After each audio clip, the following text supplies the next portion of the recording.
2 centimetre और 3.2 centimetre लेने के बाद इसका एक चाप या अपन ने इसका एक रेडियस निकाला। उसके बाद अपन ने डी की सहायता से जितना इंटरवल था 15 डिग्री, 30 डिग्री, 45 डिग्री, 60 डिग्री और 75 डिग्री के ये आपने कोण खींचे। फिर इस इंटरवल को लेकर ये चाप बनाया और सब पे ये लंब डाल दिए, जैसे भूमध्य रेखा पर 15 डिग्री पर, 30 डिग्री पर, 45 डिग्री पर, 60 डिग्री पर और 75 डिग्री पर। फिर जो इसमें एक मानक जो अक्षांश है उस मानक अक्षांश पर 90 डिग्री का एंगल लिया और 90 डिग्री का डॉट लगाने के बाद इसको मिला दिया। तो ये जो इंटरसेक्शन हुआ ये शंकु का शीर्ष आ गया, शंकु के शीर्ष से मानक अक्षांश की डिस्टेंस आ गई, ठीक है ना। अब इसी से फिर अपन दूसरा डायग्राम बनाएंगे। तो सबसे पहले यहाँ पर एक सिंपल लाइन लेंगे अपन, जैसे यहाँ पर ये सिंपल लाइन ली और सिंपल लाइन लेने के बाद शंकु के शीर्ष से 45 मानक अक्षांश का चाप लिया और ये मानक अक्षांश आपने ड्रॉ कर लिया। मानक अक्षांश ड्रॉ करने के बाद फिर बाकी अक्षांश अपन को बनानी है। ये सेंट्रल मेरिडियन होती है। अब सेंट्रल मेरिडियन पर जो और भी अक्षांश बनाने हैं तो इस पर अक्षांशों के बीच की दूरी निकालने के लिए अपन को इस इंटरवल का यहाँ पर एक चाप लेना पड़ेगा और इस इंटरवल को लेकर इस मानक अक्षांश से 15 डिग्री नीचे, यानी इसे 45 से नीचे आएंगे तो 30 डिग्री, फिर 15 डिग्री और 0 डिग्री तक आ जाएंगे और फिर ऊपर जाएंगे तो 45 से ऊपर 60 डिग्री और 75 डिग्री जो आपका एक्सटेंशन था वहां तक का पार्ट आपने इसमें कवर किया।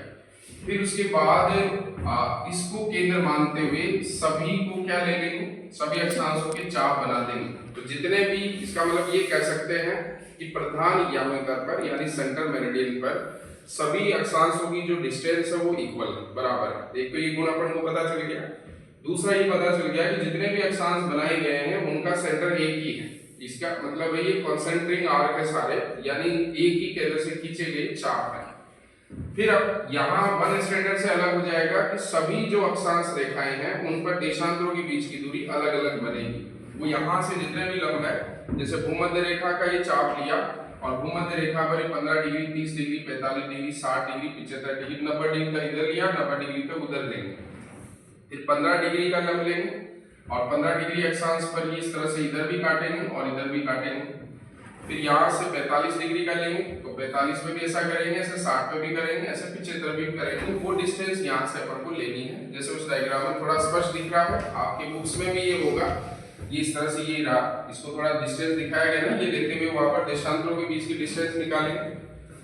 फिर उसके बाद ये जो पॉइंट आ जाएंगे, इन पॉइंटों को फ्रेंच कर्व होते हैं जो लैब में या डिपार्टमेंट में होते हैं, जहां भी होता है। नहीं तो घर पे जैसे हमें जो बताया गया था वो फ्रेंच कर्व नहीं है, तो झाड़ों की जो सीख होती है उतने डिस्टेंस की, जैसे आपने इतनी बड़ी ले ली उसको, अब इन पॉइंटों को मिलाते हैं, उसको दबाएंगे तो लचीली होती है, थोड़ा सा कर्व शेप में आ जाएगी। फिर पेंसिल से उस लाइन को क्या कर देंगे, खींच देंगे, या हाथ से भी इसको ऐसा खींचा जा सकता है।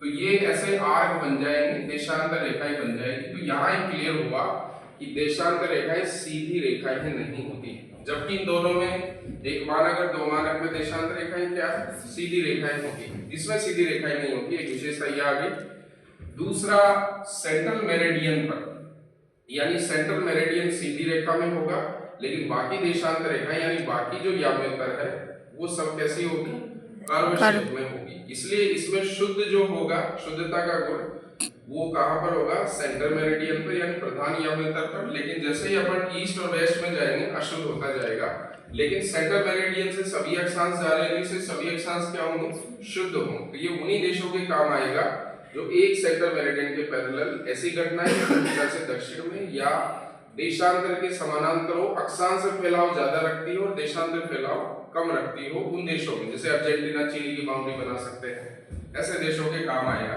तो इस तरह से इसको आप बना सकते हो। एक बार प्रयोग करोगे, जब बनने का प्रोसेस आ जाएगा तो अपन इसका यूज और प्रैक्टिस और सारी चीज आराम से गुण दोष पे काम कर सकते हैं। तो आप लिखते हैं अपन इसके गुण